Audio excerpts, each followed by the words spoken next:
এই রেসিপিটা আমরা অনেক ভাবে ঘরে করে থাকি, কিন্তু এইভাবে একবার করলে কিন্তু হবে খুবই টেস্ট আর খুব মুখরোচক। চলুন, তার জন্য 250 গ্রাম পেঁয়াজকে প্রথমে কেটে নিয়েছি। তার মধ্যে ম্যাক্সিমামটাই আমি ভেজে নিলাম সর্ষের তেলের মধ্যে, আর অল্প একটুখানি রেখে দিয়েছি একটা পেঁয়াজের মতো বাটার জন্য। এবারে মিক্সি বাটিতে দিয়ে দিলাম 1 চামচের মতো গোলমরিচ, একটা গোটা রসুন ছাড়িয়ে দিয়ে দিলাম পেঁয়াজ, দিয়ে দিলাম 2 চামচ ধনে গুঁড়ো, দিয়ে দিলাম 1 চামচ লঙ্কার গুঁড়ো, হাফ চামচ হলুদ গুঁড়ো দিয়ে এবারে ভালো করে কিন্তু এটাকে মিক্সড করে নিতে হবে।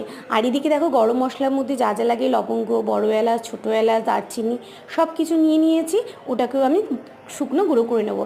এবারে পেঁয়াজটা ভাজা হয়ে গেলেও বেটে নেওয়া মশলাটা আমি দিয়ে দেবো। দিয়ে ম্যারিনেট করে রেখেছিলাম চিকেনটাকে, ওটাকেও এর মধ্যে দিয়ে দিলাম। দিয়ে ভালো করে কষাবো মাংসটাকে।